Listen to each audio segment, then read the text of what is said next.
For example, there was an Amnesty International wrote a report in the lead-up to the 2017 election that talks about opposition politicians, journalists, human rights defenders being jailed, physically attacked, even killed. I think you're interested in forced into exile or silence. I'm just interested in your idea of that assessment of your country. Raising your views to the audience so that you influence them by what you're asking. Well, the European Union sees itself very much as an exporter of human rights and a defender of human rights. So why can't you let me answer this? I'm very interested in your answer. Otherwise, you are going to ask and then answer yourself. I'm very interested in your answer. I'm giving you some context on why I'm asking. You're asking and giving answer at the same time. So please tell me, what do you make of this assessment? I think it's just ridiculous because there is nothing like human rights minus these things we are talking about. What we are talking about in terms of development. These are human rights. Development, schools, education, health, and food security. And, you know, when you see now, the level of poverty has decreased almost by 60%.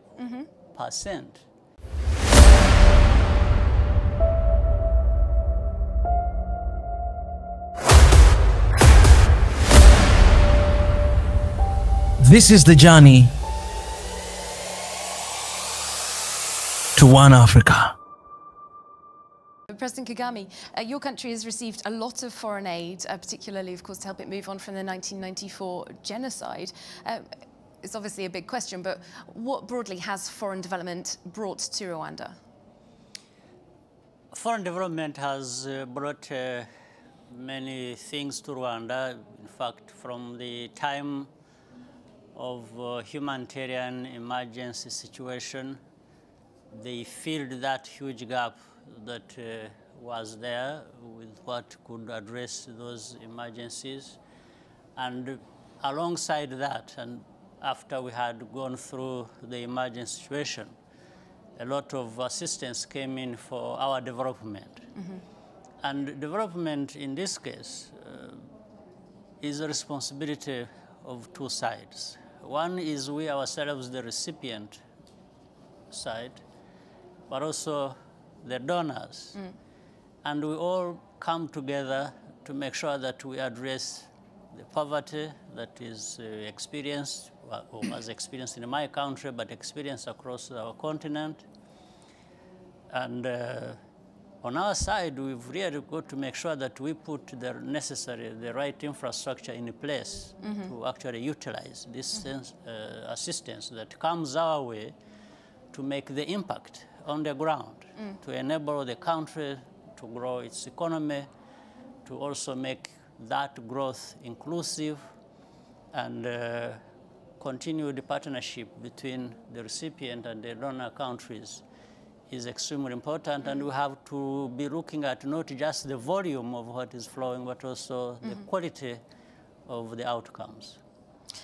Now, a couple of years ago, I think it was 2016, you said that it was time for your country to set a deadline to end its dependency on foreign aid. That's not happened yet. Rwanda is still receiving a lot of development funds. I think it was over $1 billion in 2016. Have you fixed a deadline as such? Not really. I think sometimes people just misinterpret what is being said for various reasons. But the bottom line here for us is, can we utilize aid that is given to us properly to the point that we build the foundation necessary for our people to keep doing what they ought to do that falls within their aspirations and be able to stand on their own feet. I think the principal standard, as we know it, in our case, at least that is our ambition, is to make sure that as we get more aid, we keep needing less and less aid. So it's a deadline that will fix itself, perhaps? Yes, you can't really put a date on this and say, by this day, I will. No, but that it's a kind of ambition and framework which you have to operate in, but it's not a switch on and off kind of situation. Commissioner Mimica, at the EU level, there's something new called the Africa-EU Alliance, which we're told involves a shift from aid in the traditional sense to encouraging investments. Now, private entities were always able to make investments in any country if they wanted to. What's different about this? Yes, Europe and Africa are really two twin continents, I would say, and there are a lot of good reasons and arguments to explain why we are so interlinked politically, economically, in investment, in trade, in many other areas. But we are really developing a strong partnership between Europe and Africa. But so is it about changing the relationship? But what we wanted to do with launching the idea of alliance on sustainable investments and jobs is to strengthen the economic dimension of our alliance, of our partnership. And therefore we would like to move much more towards the support of a private sector investment in creating new jobs in Africa. But it's not only about creating jobs, it's also about employability, improving the educational and health system. Human development is so important, as employment. Employability is equally important. That's what we are focusing on. And when we're talking about private or investment coming into this, can the EU be sure that that money will be going in favour of the same goals as the public money would be from the EU? We have developed a strong dialogue with our partners, especially in Africa, and all our development projects are really geared by the sense of ownership that we would like to develop in our partner countries, because you cannot succeed in eradicating poverty and in meeting and reaching the development goals if there is not a strong political leadership, clear political vision, and a strong ownership of the development, economic and political processes in the country. So we really want to do it not as a European input or European recipe for the development projects in our partner countries, but to have it as a joint effort that supports and accompanies the development priorities of partner countries. Going back to you, President Kagame, Rwanda is often held up as an example of a country that, of course, partly through this development support, has seen greater economic growth, stability. However, recently some social indicators in Rwanda have been dropping off. For example, some World Bank data shows that secondary school enrolment is dropped down to 36%, and 38% of children aged under 5 are said to be in chronic malnutrition, which is among one of the highest levels in the world. Considering the favourable economic data and development that we've seen in Rwanda, how is this development backslide on those social indicators coming about? Well, to begin with, it's not backsliding. It's not dropping of these numbers. It's actually that the situation has been bad from the beginning. And our situation has been such that almost everything is a priority or has been a priority. So we have had to do too many things at the same time. And in that case, we have made good progress in some sectors, and we have been slow on others. But the two areas that you have referred to are things we are now paying much attention to, and we want to make sure that we register significant progress on them in the next few years, in a short time. And already the mechanisms and the money and everybody is ready to go. We are actually working on it as we speak. So it's not that anything has gone down. No, it's that everything almost has been down. We're just trying to lift things up And there is, as we were saying, a question about focus on which areas of development, where to put money. Yeah. We know that Rwanda had a debt write-off in 2006. It has taken on quite a lot of debt since then, about 50% of GDP.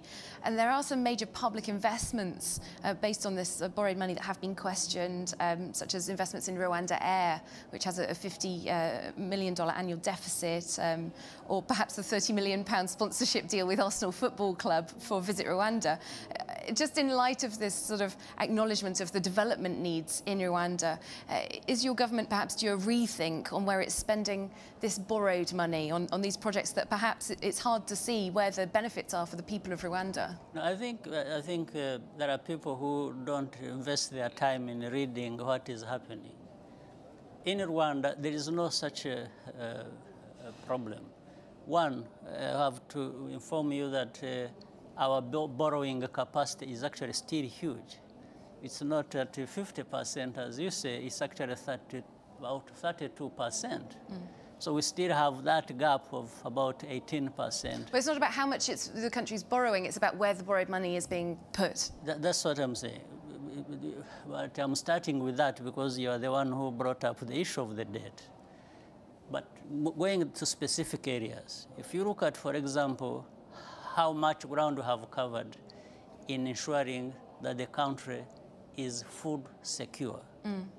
It is for the first time in the life of our country that we are now food secure and have registered growth in the area of agriculture. That means being able to feed our people and even for export. That's one.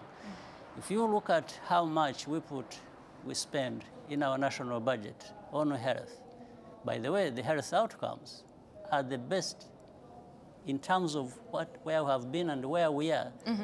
The most significant change in the health sector that you can talk about in the whole world. It's not just about Africa. That's one. So you feel you're spending your money in the right places? Absolutely. We are spending our money in the... So you see, people are confusing... I mean, if they should, for example, even with the money we put in Arsenal, football, and so on, I think people just... This is why I said people don't have time to think and relate things. We have actually registered benefits. If you look at how much money is coming in through tourism and relate it with the, you know, what has been the attraction and by what means, actually this investment has superseded the money we put in by many factors, and the benefits are real. They are there. We can count numbers. We are now getting 1.3 actually now tourists every year in Rwanda, from down like 400,000. So it has more than, or more or less tripled. So I don't know what people are talking about, but the results on the ground say completely different things. Even in education, where we still have to make a lot of improvement.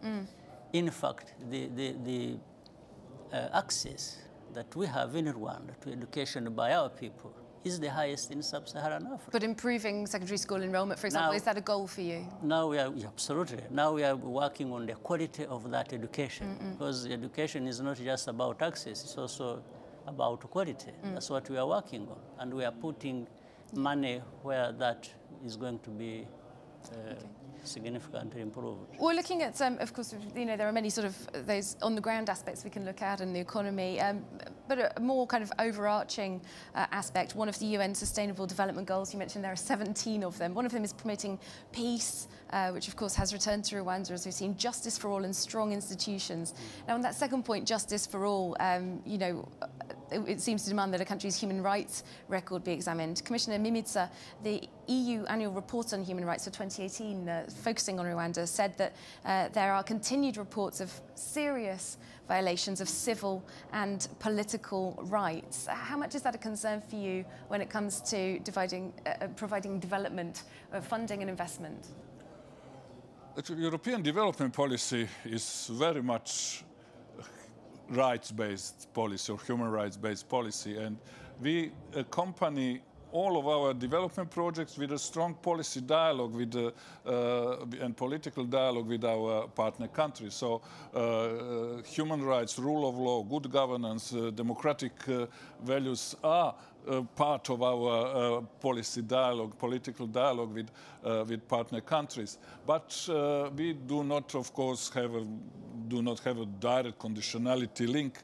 It's a kind of a joint effort to reach the higher level of development, together with a higher level of human rights, respect of human rights. If the European Union's own human rights reporting found serious violations, surely that demands a bit of a rethink on the strategy, the development partnership that we've been discussing. We have instruments, we have a policy, we have even formal legal documents, international agreement like Cotonou Agreement with African, Pacific and Caribbean countries, where there are provisions on I would say, suspending aid programs in case of a really serious human rights abuses. But in many cases, we see that we can really run the both track of improving development and improving human rights, seeing in partner countries. When it comes to Rwanda, I would say that I always say, not only because I'm sitting here with the president of Rwanda, but I always give Rwanda as an example what could be done in development efforts within one generation. Economically? Generally, economically, politically, in terms of stability, of national reconciliation, because it's been only 25 years that the genocide against the Tutsi happened in Rwanda. These were the darkest hours of history, actually. We were just together in April on commemorating 25th anniversary of genocide against the Tutsi. So departing from that point of history, such a tragical one, and coming to the present level of development of overall situation in Rwanda is exemplary. It's exemplary.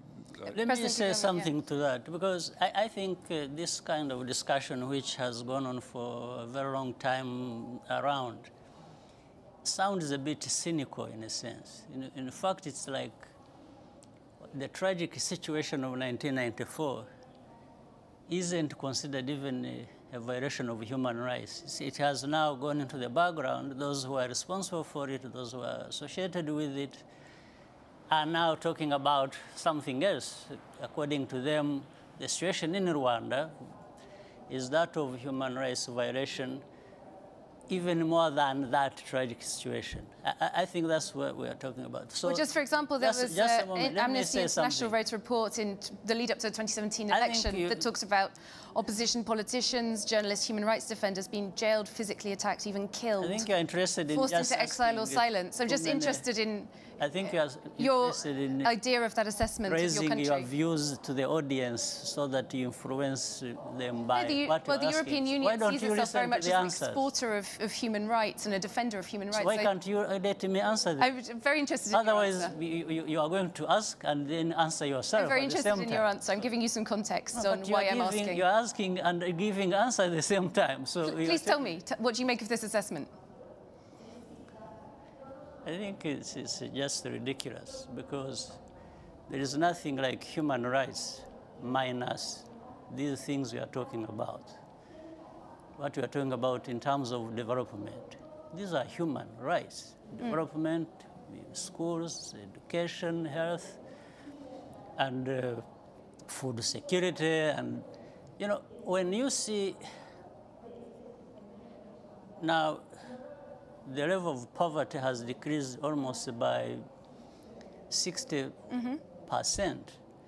So these people, these human beings with improved lives and participating in that themselves to improve their own lives, gets lost in the whole list you've been spelling out as if, you know, what is in Rwanda is really hell.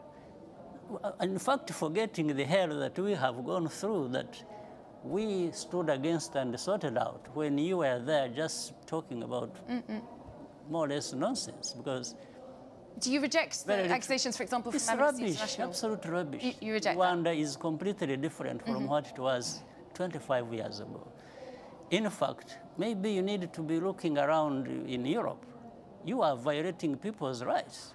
When we have this problem of people being bundled and sent back to sink in the Mediterranean and so on, and so many people being mistreated in your own countries, why don't you talk about your human rights and stop just offloading everything? Well, this is a development conversation, so no, in the context not. of development. You are not the one to determine what conversation or what points to raise in any conversation. We are asking questions, this is what I'm saying. You are asking questions and you are giving yourself answers. Well, Commissioner Mimica, just in the context of development, how much is the European Union tracking on human rights? As I said, it's not explicitly one of the UN Sustainable Development Goals.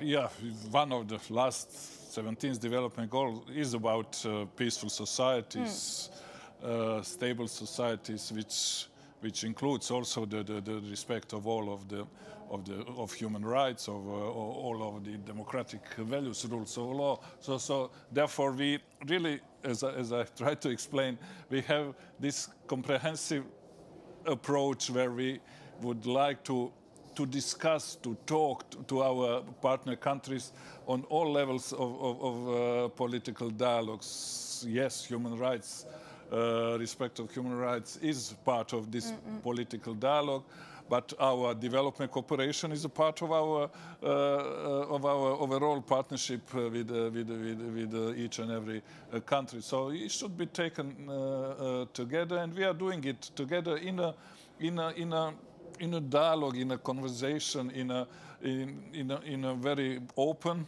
and clear interlinkage between the two aspects of. And you really need to stop this superiority complex nonsense about human rights. You think you are the only ones who respect human rights, or others it's about violating human rights. No, we've fought for human rights and freedoms of our people much better and more than anyone, including you people who keep talking about this nonsense.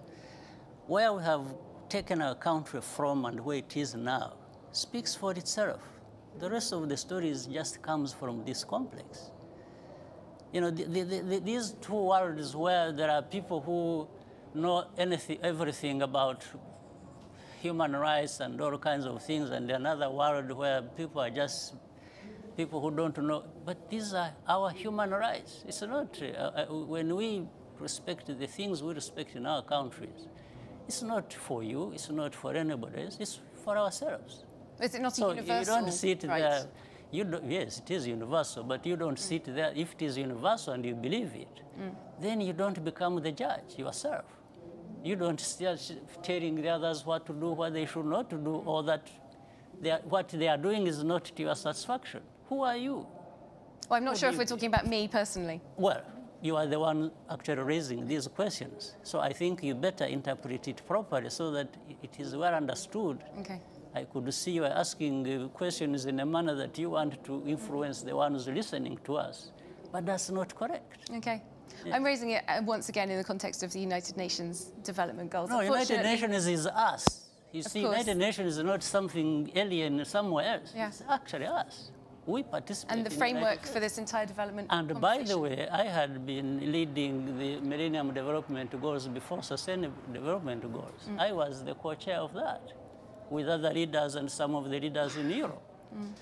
So you don't turn around, it's like you want... So you believe that there should be scrutiny on human rights in Europe, in Africa, No, I believe that you shouldn't be there belittling Africans or leaders of Africa who are trying to... Oh, no, but the conversation about migration is a real conversation about human rights. So you believe that there are valid human rights concerns to be taken into account in this conversation? Even in Europe, not in Africa. Not in Africa? In Europe. In Europe, not only in Africa. Not, of course. Yes. Well, thank you both very much. Unfortunately, that is all we have time for. President Paul Kagame of Rwanda and the EU's Development Commissioner, Neven Mimica. Thank you both for your time. Thank you as well for watching this edition of Talking Europe. Hope to see you soon for more European news on France 24.